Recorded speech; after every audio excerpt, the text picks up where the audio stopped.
I'm Brianna, 23 years old. For 23 years, I lived as a servant in my own home. I woke at 5 every morning to scrub floors, cook meals, and wash clothes while my brother Brandon slept until noon in his king-sized bed. My parents told me something I believed for over 2 decades. Some children are born to be served. Some are born to serve. You're the second kind. I never questioned it. Not until the bride's father, a man I'd never met, looked at my face during the family photo and started trembling. He pulled me aside and asked a question that shattered everything I thought I knew. Do you know who your real mother is? Before I continue, if this story resonates with you, please take a moment to like and subscribe, but only if you genuinely want to hear what happened next. And if you're watching, drop a comment telling me where you're from and what time it is there. Now, let me take you back to the morning of Brandon's wedding, the day I thought would be the worst of my life. We lived in a 2-story colonial in Fairfield County, Connecticut, the kind of neighborhood where every lawn was manicured and every family drove European cars. Our neighbors were surgeons, attorneys, partners at hedge funds. From the outside, the Patterson household looked like the American dream. From the inside, it was my nightmare. My bedroom wasn't a bedroom. It was the basement, a concrete floor, no windows, a thin mattress that smelled like mildew. The furnace hummed 3 feet from my head. In winter, it was the only warmth I had. In summer, it was suffocating. Every morning at 5, my alarm would ring. By 5:15, I'd be upstairs in the kitchen, scrubbing the granite countertops, preheating the Viking stove, pulling eggs and bacon from the sub-zero refrigerator. The kitchen island was Italian marble, Calicotta, Donna once bragged to her book club. I knew every vein in that stone because I polished it daily. Gerald would come down around 7, his Wall Street Journal tucked under his arm, his Tag Heuer glinting on his wrist. He'd settle into his leather armchair in the breakfast nook, never once looking at me. Is it done? He'd ask without lifting his eyes from the headlines. Yes, Mr. Patterson. The coffee's weak today. Make it stronger tomorrow. That was the extent of our conversations. 23 years of monosyllables and commands. I'd set his plate on the table, the good china, the Wedgwood with the silver rim, and retreat to the kitchen. My place was never at that table.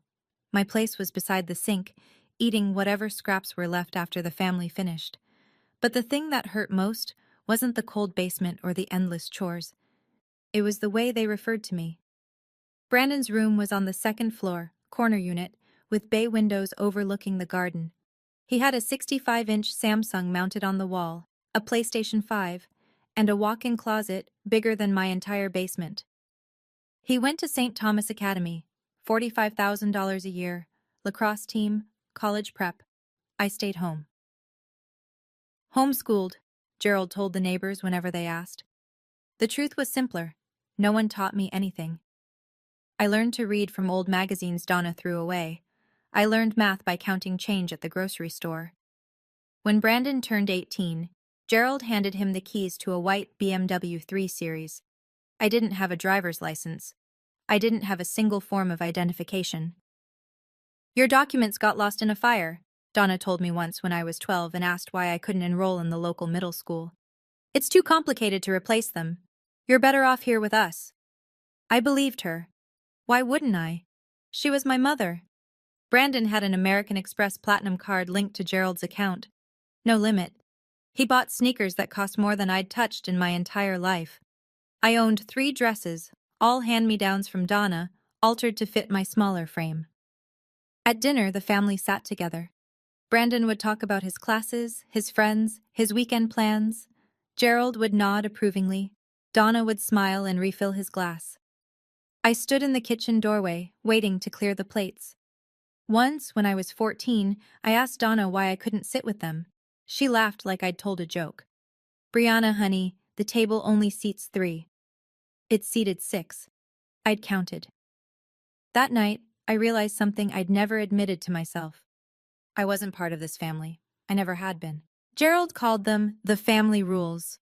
He'd written them on an index card when I was 5 and taped it to the inside of my basement door, the only decoration I was allowed. Rule 1. You do not sit at the family table. Rule 2. You do not call us Mom or Dad. You will address us as Mr. Patterson and Mrs. Patterson. Rule 3. You do not leave the house without permission. Rule 4. You do not speak to strangers. The consequences for breaking these rules lived in the kitchen pantry. A thin rattan cane, the kind you'd use on furniture, hidden behind the cereal boxes. Gerald only had to use it twice before I understood. The first time, I was 7. I'd called Donna Mommy in front of her sister. The welts on my palms lasted 2 weeks. The second time, I was 16. I'd saved grocery change for months, $17.32, and walked to the bus station 3 miles away. I was going to leave. I was going to find someone who could help me. The police brought me back within 2 hours. She doesn't have any ID, they told Gerald at the door. No identification whatsoever. Is she yours? Gerald smiled, the warm, concerned smile of a loving father. She's our daughter. Troubled girl, mental health issues. Thank you so much for bringing her home, officers. They left. Gerald locked the door. I spent 3 days in the basement without food. When he finally let me out, he leaned close and whispered, "Without papers, you don't exist. And if you don't exist, no one will ever believe you. No one will ever help you. Do you understand?" I understood. For 7 more years, I never tried to leave again. Brandon wasn't cruel the way Gerald was cruel. He didn't hit me. He didn't lock me in basements or starve me for days. He simply didn't see me. To Brandon, I was furniture, functional, forgettable, there when needed. "Brianna, coffee. Brianna, my room's messy. Brianna, I need the car washed before my date." When his friends came over, he'd introduce me with a wave of his hand. "That's our housekeeper." Not sister, not family. Housekeeper. No one ever questioned it. I looked nothing like the Pattersons. They all had brown eyes and sandy hair. My eyes were green, almost emerald in certain light, and my hair was dark chestnut. I'd asked about it once, years ago. Donna slapped me and told me to stop asking stupid questions. At 26, Brandon was handsome, confident, and employed at one of the biggest real estate firms in Connecticut. He hadn't earned the job. His fiancé's father had arranged it. Victoria Whitmore, blonde, poised, daughter of Richard Whitmore, CEO of Whitmore Properties, worth $47 million. Brandon had proposed to her 3 months ago at Pear Se in Manhattan, with a 2-carat diamond ring he'd charged to Gerald's card. The Pattersons were ecstatic. This marriage wasn't just love. It was a ladder. I overheard Gerald talking to Donna the night of the engagement. "This is it. This is how we get into their circle. Richard Whitmore could change everything for us." They didn't know that Richard Whitmore would change everything, all right. Just not the way they expected. The woman Brandon was marrying would become instrumental in destroying the life the Pattersons had built. Not because of her, because of her father. I was 15 when I finally asked the question I'd been holding inside for years. Donna was in the living room, flipping through a Pottery Barn catalog, marking pages with Post-its. I'd just finished mopping the floors and my hands were raw from the bleach. "Mrs. Patterson?" She didn't look up. "What? Why am I different from Brandon?" The catalog lowered. Her eyes, cold, flat, the color of dishwater, met mine. "Different how? Why does he get to go to school? Why does he sit at the table? Why do I have to—" "Because." She cut me off, her voice sharp as broken glass. "Some children are born to be loved. Some children are born to help others. You're the second kind, Brianna. That's your purpose. That's your fate." She returned to her catalog. The conversation was over. I went back to the basement that night and stared at my reflection in the small, cracked mirror above the utility sink, the only mirror I was allowed. My eyes were nothing like theirs. My face was nothing like theirs. But I didn't question it anymore. Donna was right, I told myself. Some people are born to serve. I was one of them. Fighting it would only bring more pain. For 8 more years I believed that. I woke at 5, I scrubbed and cooked and cleaned, and I told myself this was my life. This was what I deserved. Then came Brandon's wedding, and the man who looked at my face and saw someone else entirely. I didn't know it yet, but in 24 hours every lie I'd been told would begin to unravel. The wedding announcement came 6 months before the ceremony.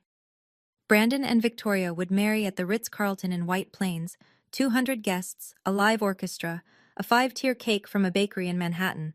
Total cost, $200,000, generously covered by Richard Whitmore. Gerald practically floated through the house for weeks.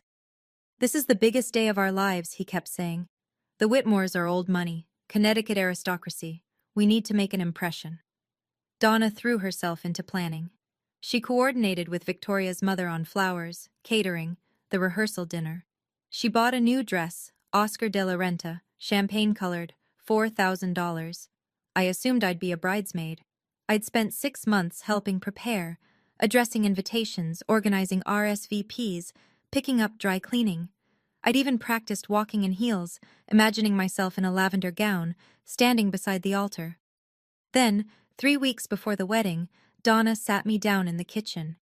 "We need to discuss your role," she said. My heart lifted. "Am I walking with the bridesmaids?" She laughed, not kindly. "No, Brianna, you'll be helping with service, passing out champagne, making sure guests have what they need." The words hit me like ice water. "You want me to work the wedding?" "It's not working, it's helping." Her smile was thin and practiced. "You know how you are, sweetheart. Clumsy, awkward. If you stood up there in front of the Whitmores, they'd wonder what's wrong with you. Is that what you want? To embarrass Brandon on his special day?"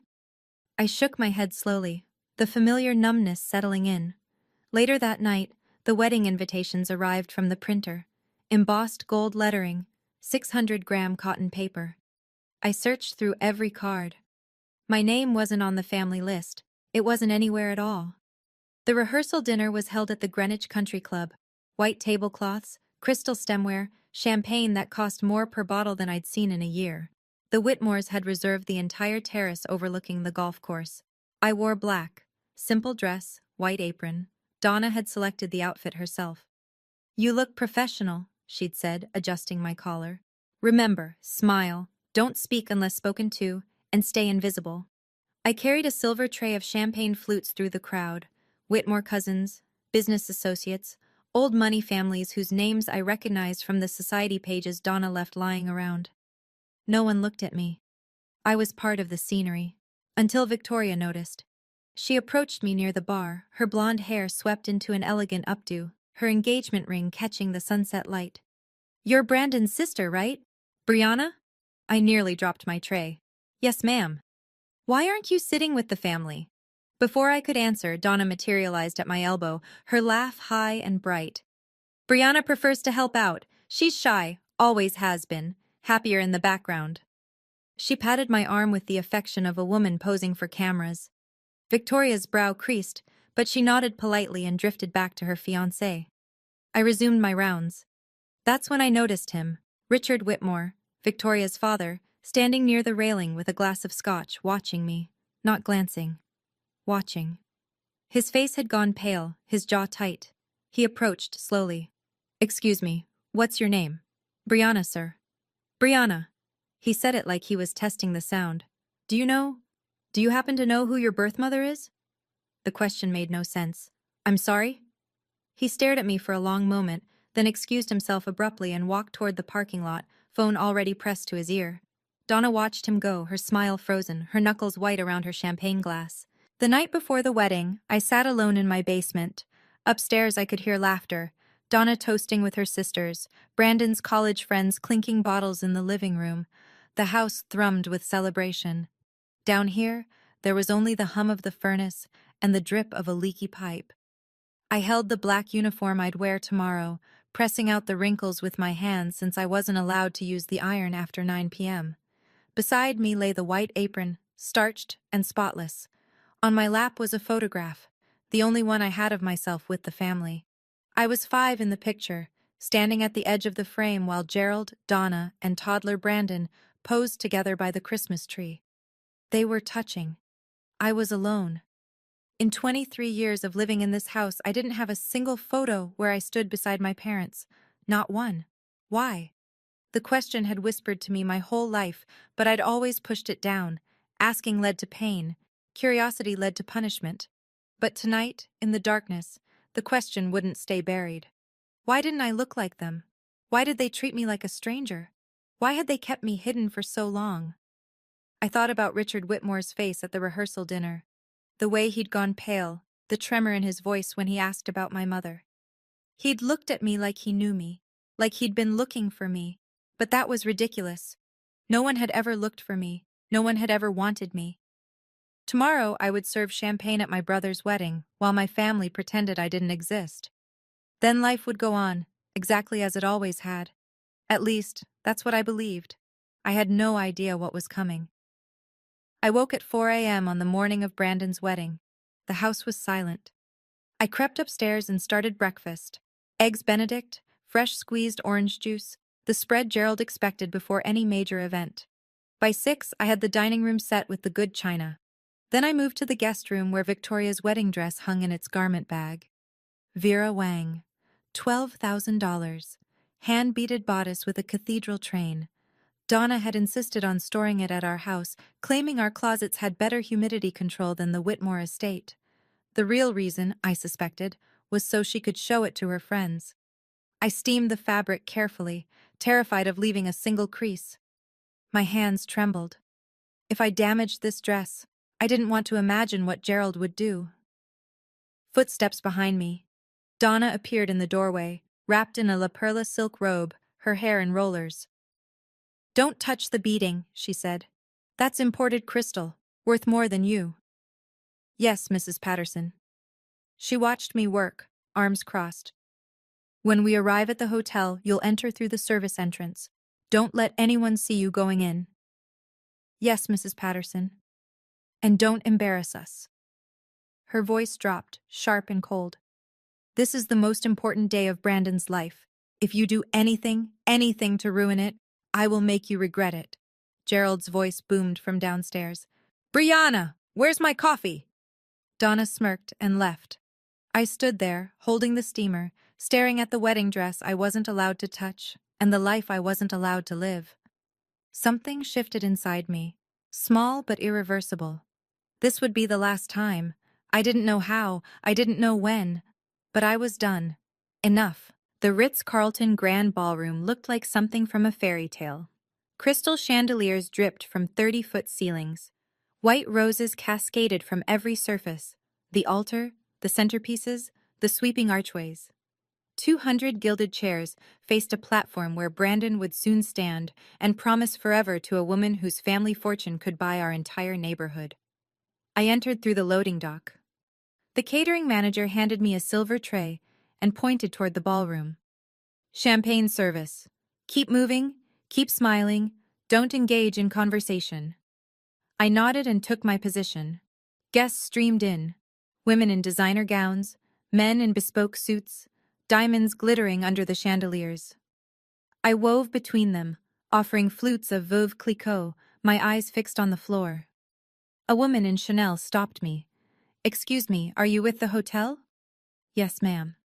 The lie came easily. Gerald passed by without a glance. Donna paused just long enough to whisper, "Your posture is terrible. Stand up straight." Then Brandon appeared with his groomsmen, laughing, adjusting his Tom Ford cufflinks. He saw me and waved me over. "Brianna, hey, make sure there's extra shrimp at my table. You know how Dad gets." "Of course." He turned back to his friends. One of them, a former lacrosse teammate, squinted at me.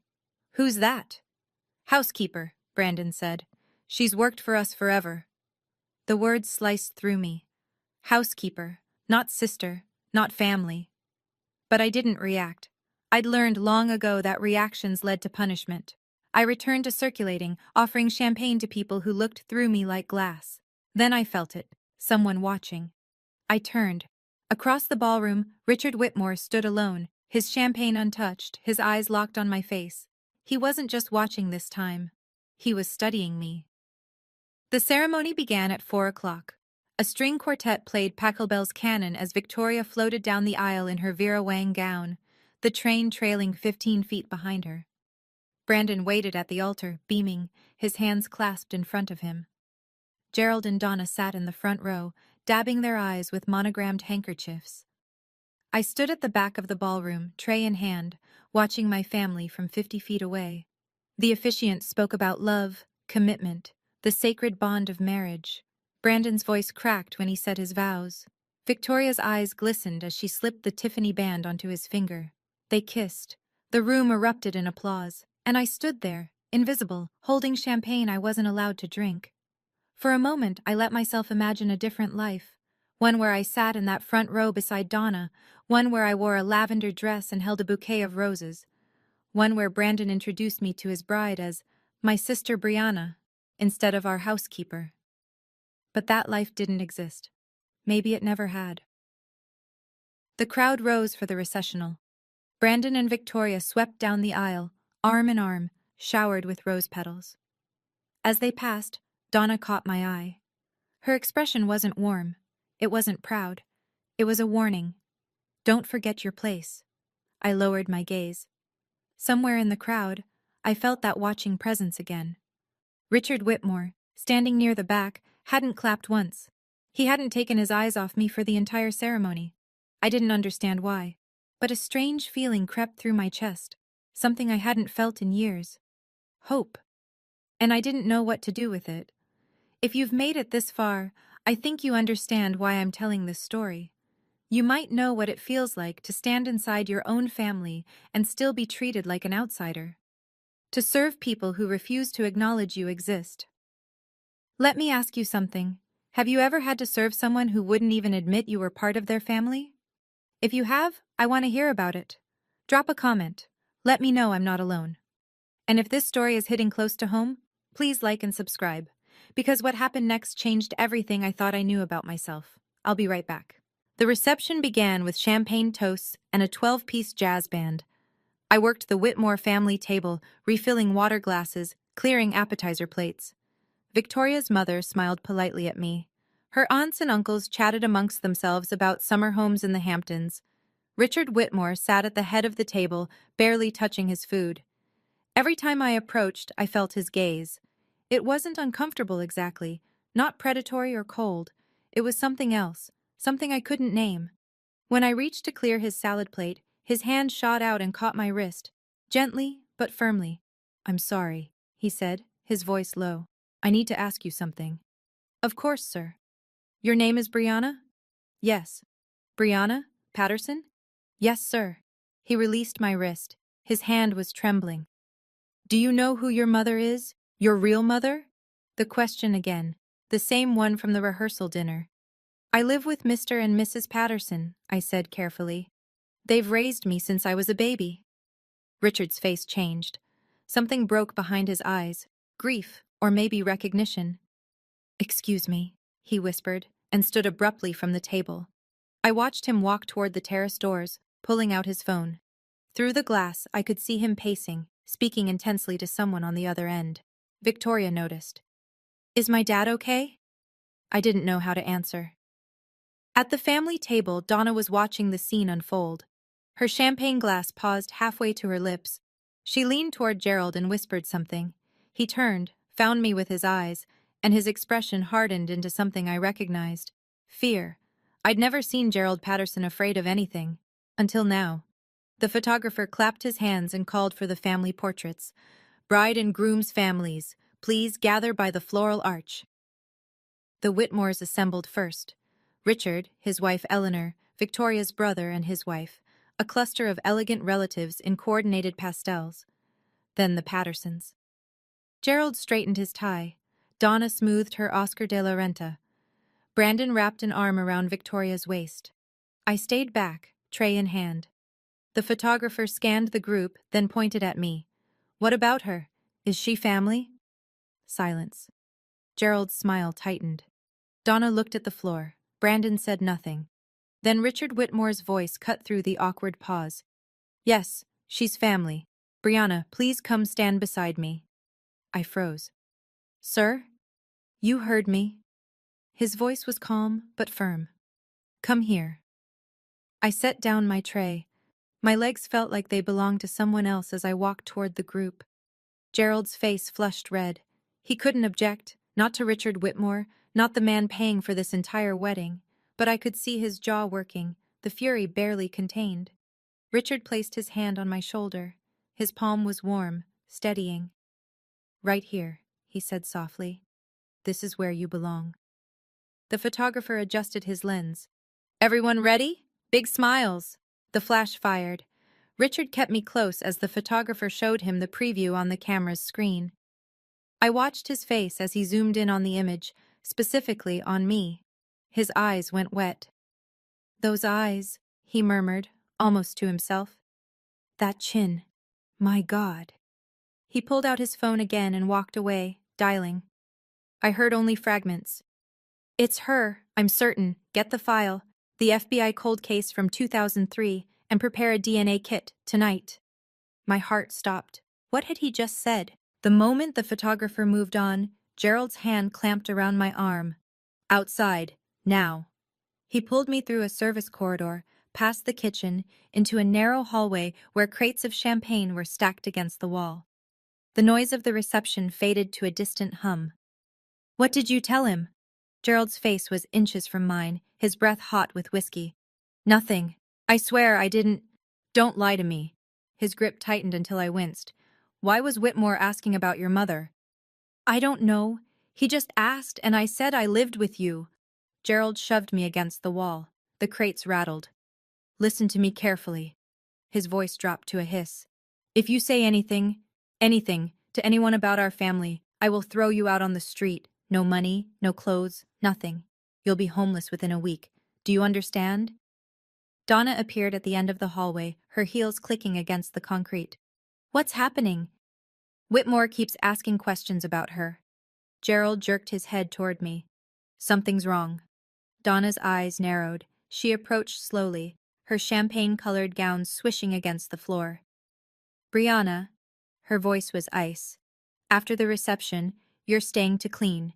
You don't speak to anyone, and whatever Mr. Whitmore wants to discuss, you tell him nothing. We are your family. We saved you.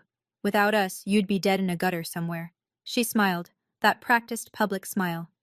Now get back to work, and if you embarrass us again, I promise you'll regret it. They left me there, shaking, alone among the champagne crates. Gerald's words echoed in my head. Without papers, you don't exist. But Richard Whitmore thought I did exist. He thought I was someone. The question was, who? I returned to the reception floor in a daze.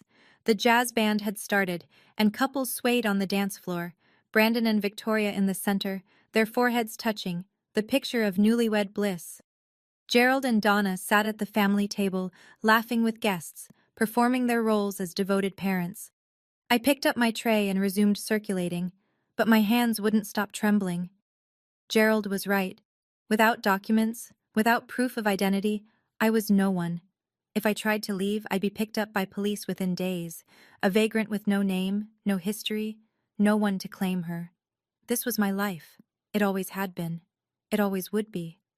I drifted toward the ballroom's edge, toward the exit. Maybe I could just slip away, disappear into the night, walk until my legs gave out and let whatever happened next happen. What difference did it make? No one would miss me. No one would even notice I was gone. Brianna. I turned. Richard Whitmore stood behind me, his face etched with something I didn't recognize. Concern? Grief? May I speak with you privately? Just for a moment. I glanced toward the family table. Donna was watching us, her smile frozen. I don't think I should, please. His voice cracked. It's important. I've been looking for someone for a very long time. He reached into his jacket pocket and pulled out a photograph. It was old, faded, soft at the edges, like it had been handled countless times over many years. A young woman holding an infant, dark chestnut hair, green eyes exactly like mine.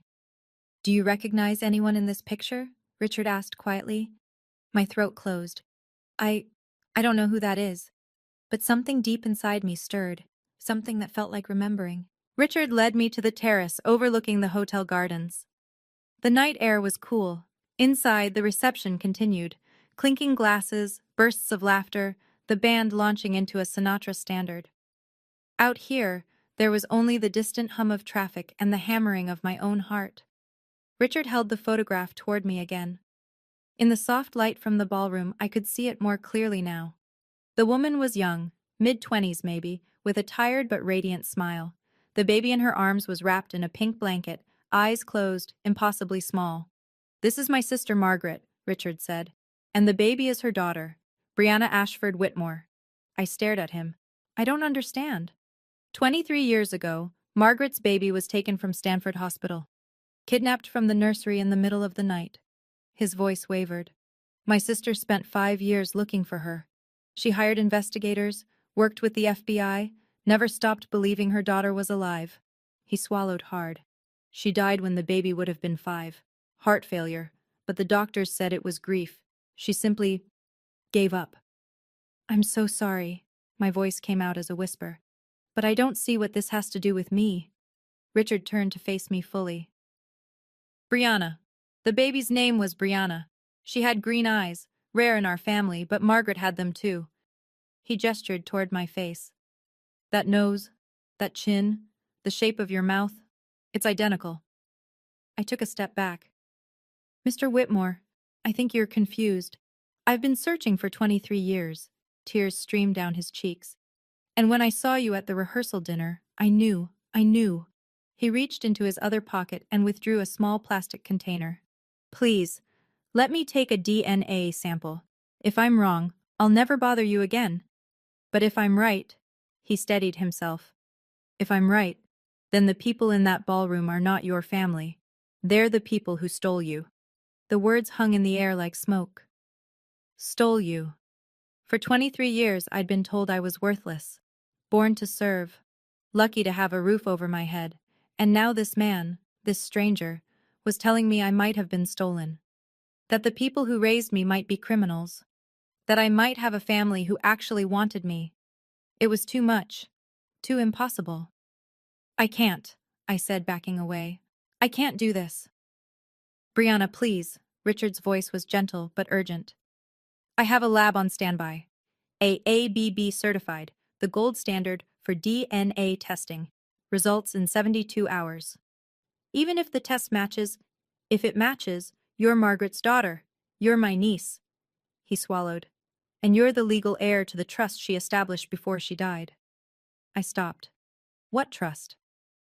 Margaret never gave up hope that her daughter would be found.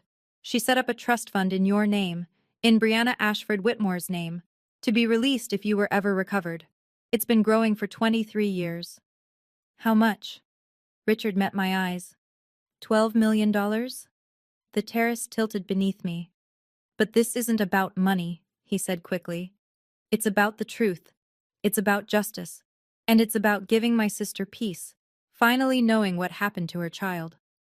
Inside, the band shifted to a slow ballad. I could see Donna through the glass doors, scanning the room, looking for me. Looking for her property. I thought about the basement, the rules, the cane in the pantry. 23 years of being told I was nothing. And then I thought about Margaret Whitmore, dying of grief, never knowing what happened to her baby girl. I met Richard's eyes. What do I need to do? He opened the DNA kit. Just open your mouth. The next 72 hours were the longest of my life. I went back to my routine, waking at 5, scrubbing, cooking, cleaning. But everything felt different now. Every time Gerald barked an order, I looked at his face and wondered, did you buy me? Every time Donna criticized my work, I heard Richard's voice. The people who stole you. They noticed the change. What's wrong with you? Donna demanded on the second morning. I'd let the coffee sit too long, and it had turned bitter. Nothing, Mrs. Patterson. I'm just tired. You're always tired. She poured the coffee down the sink.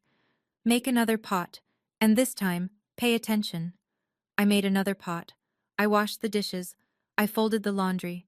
But in my pocket, I carried the slip of paper Richard had given me, his personal cell phone number, written in blue ink. Brandon and Victoria had left for their honeymoon in Bali. The house felt quieter without him, but no less oppressive. On the third night, I lay awake in the basement, staring at the concrete ceiling, counting the hours. Then my phone buzzed. The old Nokia, the only device I owned, purchased with saved grocery change, glowed with a text message from an unknown number. Results are in. Can you meet tomorrow? 10 a.m. Cafe on Main Street. R.W. My heart stopped, then started again, racing. I typed back, I'll be there. The next morning, I told Donna I needed to buy cleaning supplies. She barely looked up from her magazine. "Be back by noon. I have guests coming for lunch." "Yes, Mrs. Patterson." I walked out the door and kept walking. Toward the truth. Toward the answer to every question I'd been too afraid to ask. The cafe was a small place on Main Street. Exposed brick, mismatched furniture, the smell of fresh espresso. Richard was already there when I arrived, seated at a corner table with a manila envelope in front of him. His eyes were red like he hadn't slept. "Brianna." He stood as I approached. "Thank you for coming." "What do the results say?" He didn't answer immediately. Instead, he slid the envelope across the table. I opened it with trembling fingers. The document inside was covered in numbers and technical language, alleles, loci, probability calculations, but one section was highlighted in yellow: combined paternity index, 99.97%. Conclusion: the tested individual, Brianna Patterson, is the biological daughter of Margaret Eleanor Whitmore, deceased. I read it 3 times, 4 times. The words didn't change. "You're my niece," Richard said softly. "You're Margaret's daughter. You're Brianna Ashford Whitmore." The room tilted. I gripped the edge of the table. "This is real?" "It's real. I've already contacted the FBI. The cold case from 2003 is being reopened." He reached across the table and placed his hand over mine. "Gerald and Donna Patterson will be investigated. If they acquired you through illegal means, if they purchased you from traffickers, they'll be prosecuted." Prosecuted. The word tasted foreign. Federal charges, human trafficking, document fraud, child endangerment. Richard's voice hardened. "They could face 15 to 20 years. I sat back in my chair, the DNA report clutched against my chest. 23 years. 23 years of basements and beatings and being told I was born to serve. And none of it was true. I wasn't worthless. I wasn't unwanted. I had a family, a real family. A mother who had loved me so much she died of grief when she lost me. And now, finally, the truth was coming to light. I want to pause here for a moment, because this is where everything changed. For 23 years I believed I was nothing, that I deserved nothing. And in 72 hours, a DNA test destroyed that lie completely. But now I had a choice to make. I could walk away quietly, start over somewhere new and never look back. Or I could let the truth come out, let Gerald and Donna face what they'd done. What would you do? Tell me in the comments. I want to know. And if you're still with me, hit subscribe, because the final confrontation is coming, and it's going to change everything. 1 week later, the trap was set. Richard had invited the Patterson family to his estate in Greenwich, a 12-bedroom mansion on 5 acres, with stone gates and a circular driveway lined with topiaries. The official reason was discussing business opportunities for Brandon. Gerald had been ecstatic when the invitation arrived. "This is it," he'd crowed at dinner. "Richard Whitmore wants to bring me into his inner circle." I knew this marriage would pay off. Donna had spent 3 days selecting her outfit. A pale blue Armani pantsuit, pearl earrings, her hair freshly highlighted. Brandon and Victoria were flying back early from Bali specifically for the meeting. No one suspected anything. I was instructed to come along, of course. "To help serve refreshments," Donna said, as though it were obvious. I didn't argue. When we pulled up to the Whitmore estate, Gerald let out a low whistle. "This must be worth 30 million, easy." "More," Donna murmured, her eyes gleaming. We were ushered into the main sitting room, a cavernous space with 20-foot ceilings, oil paintings in gilded frames, furniture that looked like it belonged in a museum. Richard greeted us warmly, shaking Gerald's hand, kissing Donna's cheek. "Please, make yourselves comfortable. Brandon and Victoria should be here any moment." I hung back near the doorway, watching. Gerald didn't notice the other people in the house, the man in the gray suit waiting in the adjacent room, the woman with the manila folder on her lap. But I did. Richard caught my eye and gave an almost imperceptible nod. The FBI agents were in position. The evidence was ready. And Gerald and Donna Patterson had walked straight into the reckoning they'd spent 23 years avoiding. A housekeeper brought in a mice and tea service, bone china worth more than the Patterson family car. Donna accepted her cup with exaggerated graciousness, crossing her legs at the ankle like she'd seen in old movies. "This is a beautiful home, Richard," she said. "Just stunning." "Thank you." Richard settled into his armchair, his expression pleasant but unreadable. "I wanted to discuss something with you before Brandon arrives. Something about Brianna." Gerald's cup rattled against its saucer. "Brianna?" "Yes." Richard gestured toward where I stood near the doorway. "She's been part of your family for quite some time, hasn't she?" "Since she was a baby," Donna said quickly. "We adopted her when she was just a few months old. Gave her everything, a home, food, education. We've been very good to her." "Adopted?" Richard nodded slowly. "That's interesting, because I had my attorneys check the county records. There's no adoption paperwork on file for anyone named Brianna Patterson." Silence. Gerald set down his teacup. "The records must be incomplete. You know how government agencies are. Things get lost." "I also checked with the state of Connecticut," Richard continued, his voice still calm. "No birth certificate, no social security number issued at birth, no hospital records anywhere in the tri-state area." Donna's practiced smile was starting to crack. "What exactly are you implying, Richard?" "I'm implying that Brianna has no legal identity, no documentation whatsoever." He leaned forward. "Which raises a very interesting question. Where did she come from?" Gerald stood abruptly. "I don't know what kind of game you're playing, but I don't appreciate the accusation." Richard didn't flinch. "It's not an accusation, Gerald. Not yet." He opened the leather portfolio on the table beside him. "But I think you should see what's in this folder." Richard removed 2 documents from the portfolio and laid them on the coffee table. The first was the DNA report, the one I'd already seen, with its highlighted conclusion and its 99.97% certainty. The second was older, a photocopied FBI report with a case number at the top and the word confidential stamped in red. "This," Richard said, pointing to the DNA report, "confirms that Brianna is a 99.97% genetic match to my late sister, Margaret Whitmore. Brianna is her biological daughter." Gerald's face went from red to white. "And this," Richard tapped the FBI document, "is the cold case file from March 2003. My niece, Brianna Ashford Whitmore, was abducted from Stanford Hospital when she was 6 months old. She was never found." He looked up at Gerald. "Until now."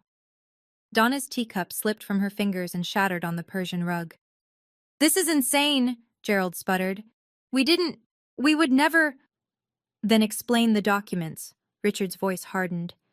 "Explain why she has no birth certificate, no adoption records, no proof that she was ever legally your child." "There was a fire," Donna's voice pitched high. "Records were lost." "There was no fire," Richard cut her off. "I checked. Every hospital in a 300-mile radius. No fire, no lost records, no Brianna born to any family named Patterson." The door to the adjacent room opened. A man in a gray suit stepped through, followed by a woman holding a badge. "Gerald Patterson? Donna Patterson?" The man's voice was flat, official. "I'm Special Agent Morrison with the FBI. We have some questions about the acquisition of your daughter." Gerald stumbled backward, his face ashen. Donna began to cry, and I stood there, watching the walls finally close in on the people who had called themselves my parents. What happened next moved quickly. Special Agent Morrison produced a warrant. His partner, Agent Chen, now Agent Smith, I'd later learned she'd recently married, began reading the Miranda rights. "Gerald Patterson, Donna Patterson, you are under arrest for suspicion of human trafficking, document fraud, and child endangerment. You have the right to remain silent. Anything you say can and will be used against you in a court of law." Gerald tried to run. He made it 3 steps before Agent Morrison caught his arm and pinned him against the wall. The man who had terrorized me for 23 years, who had starved me, beaten me, told me I was nothing, whimpered like a child as the handcuffs clicked around his wrists. Donna collapsed onto the sofa, mascara streaming down her cheeks. "Brianna," she wailed. "Brianna, please, tell them this is a mistake. We're your family. We raised you." I looked at her, at the woman who had slapped me for asking questions, who had locked me in basements, who had told me I was born to serve. "You raised me as a servant," I said. My voice was calm, steady. You never treated me like family. Not once. We gave you everything. You gave me a mattress on a concrete floor. I took a step closer. You took my identity. You took my childhood. You took my mother from me. Donna's face crumpled. We didn't know. We thought. You knew. Gerald's voice cut through, suddenly vicious even in handcuffs. You knew exactly what we were doing, Donna. Don't pretend otherwise. At that moment, the front door opened. Brandon and Victoria walked in, fresh from Bali, tanned and smiling, until they saw the FBI agents and their parents in handcuffs. Victoria's smile vanished. What the hell is going on? The federal charges came down within the month. Gerald and Donna Patterson were indicted on 3 counts each: human trafficking under 18 U.S.C., Section 1589, document fraud and child endangerment. The investigation revealed they had purchased me from an underground adoption network in 2003 for $15,000, cash, untraceable. The network had been shut down years ago, but the FBI had kept records. My name appeared on a ledger, listed between a purchase price and a delivery date, like I was inventory. The trial lasted 4 months. I testified twice. Gerald maintained his innocence until the end, claiming he'd been told I was an orphan, that he'd simply given me a better life. The jury didn't believe him. Donna turned on him during her testimony, claiming she'd been coerced, that Gerald had threatened her, that she'd always wanted to treat me better but couldn't. The jury didn't believe her either. Final sentencing: Gerald received 18 years in federal prison, Donna received 12. Their assets were frozen pending civil proceedings. The house in Fairfield County, the one with the Sub-Zero refrigerator and the Calicotta marble and the basement where I'd slept for 23 years, was seized to cover legal fees and potential restitution. Brandon's world collapsed too. Richard Whitmore withdrew all financial support the day of the arrest. The $200,000 spent on the wedding? Now Brandon's debt. His job at Whitmore Properties? Terminated immediately. Victoria filed for divorce 3 weeks later. I can't do this, I overheard her tell Brandon on the phone. Your parents bought a human being. They trafficked a child. I can't be associated with that. The man who'd grown up as a prince was suddenly alone, unemployed and drowning in debt. And me? For the first time in my life, I was free. Brandon called me 6 months after the sentencing. I almost didn't answer. The name on the screen, Brandon Patterson, still triggered something cold in my chest, even now. But curiosity won. Hello? Brianna. His voice was thin, unfamiliar, not the confident golden boy I'd grown up serving. Someone hollowed out. I need to talk to you. About what? I'm in trouble. He laughed bitterly. That's an understatement. The apartment's gone. The car's gone. Victoria's lawyer is asking for damages because of the emotional distress of being associated with my family. I can't get a job anywhere. Everyone's seen the news. I waited. I was wondering if maybe you could help me out. Just a loan. Just until I get back on my feet. There it was. 23 years of being treated like furniture, and now he needed something from me. Brandon, I said slowly, in all the years we lived in the same house, did you ever help me? Silence. Did you ever stand up for me when Gerald hit me? Did you ever ask why I slept in the basement? Did you ever once treat me like a sister? I didn't know. You knew. My voice stayed level. You just didn't care. I was convenient. I made your life easier. And now that I'm not there to serve you anymore, you have no idea how to survive. Brianna, please. I'm not going to help you, Brandon. Not because I hate you, but because you need to learn something you never learned growing up. I paused. Actions have consequences, and so does silence. I hung up. My hand was shaking, but my heart was steady. For the first time in my life, I had set a boundary, and I intended to keep it. The inheritance came through 3 months after the trial ended. Richard's lawyers had worked tirelessly to verify my identity and activate the trust Margaret had established in 2003. The process required court orders, FBI confirmation, and stacks of paperwork. But eventually, the final document arrived. Beneficiary: Brianna Ashford Whitmore Trust. Value: $12,847,329 $1.16. Status: active. I read the number 7 times before it felt real. Richard drove me to the bank himself on the day the funds were released. We sat in a private office on the top floor, surrounded by mahogany furniture and oil paintings, while a banker explained investment options and tax implications.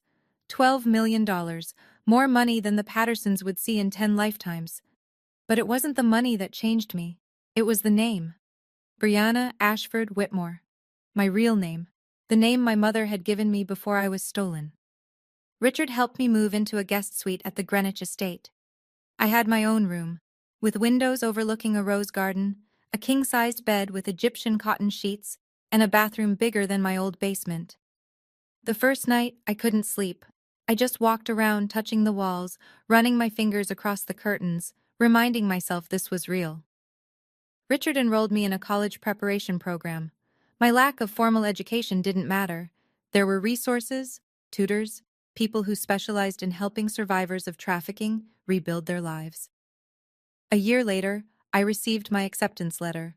Yale University, full scholarship through a program for human trafficking survivors. I held the letter in my hands and cried for an hour. Then I found something else in the estate's archives. A handwritten note from my mother, Margaret, dated 2003. The year I was taken. I visited Gerald and Donna once. It was 8 months after their sentencing. I didn't owe them anything.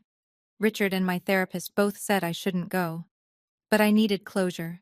I needed to look them in the eye and say what I'd been carrying for 23 years. The Federal Correctional Facility was in northern Pennsylvania, gray concrete, razor wire, fluorescent lights that made everyone look sick. Gerald was escorted in first, wearing an orange jumpsuit that hung loose on his frame. He'd lost weight. His tag heuer was gone. His wrist was bare. Donna came next. No more Oscar de la Renta, no pearls, just prison-issue clothing and a face that had aged 10 years in 8 months. They sat across from me at a metal table. "You came," Donna whispered. Her eyes welled up. "I prayed you would come." "I'm not here for reconciliation," I said. "I'm here because I have something to say." Gerald glared at me. Even now, broken and imprisoned, that familiar contempt flickered in his eyes.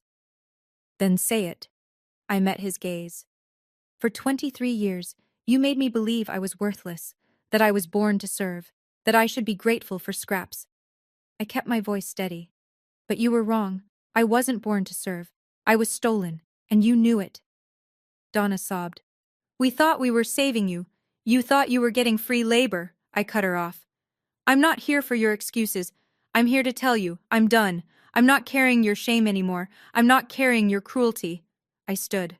"I will never forget what you did to me. But I won't let it define me either."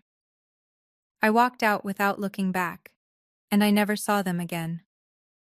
I'm writing this from my dorm room at Yale. It's small, much smaller than the suite at Richard's estate, but it's mine. My name is on the door. My books are on the shelves. My acceptance letter is framed above my desk. Some mornings, I still wake up at 5 out of habit, but now, instead of scrubbing floors, I make coffee and read my psychology textbooks. I'm studying to become a therapist, specifically to work with survivors of trafficking and family abuse. I want to help people like me find their way out of the darkness. On my nightstand, next to my alarm clock, I keep 2 things. The first is my new birth certificate, Brianna Ashford Whitmore, born March 3, 2003, at Stanford Hospital, California. Mother, Margaret Eleanor Whitmore. The second is the letter Richard found in Margaret's archives, the one she wrote to me the week I was taken, before she knew I'd been stolen. "My darling Brianna, if you're reading this one day, I want you to know that you were the greatest gift I ever received. From the moment you were born, I knew you were meant for extraordinary things. No matter what happens, no matter where life takes you, remember, you are loved, you are wanted, you are enough." I read it every morning. 23 years, I believed I was nothing, that I was born to serve, that I didn't deserve a seat at the table. Now I know the truth. I was born to be loved. And I'm spending the rest of my life making sure others know they were too. Thank you for staying with Brianna until the end. Many details in Brianna's story have been dramatized to deliver meaningful messages and life lessons. However, Life is full of unexpected twists, and situations like this do happen more often than we'd like to believe. Every year, thousands of missing children cases remain unsolved. Every day, someone out there is treated as less than human by the people who should love them most. If this story touched you, please like and subscribe. And if you know someone who needs to hear that they deserve better, share this with them. More stories about strength, truth, and reclaiming your worth are waiting in the description below. Thank you for watching.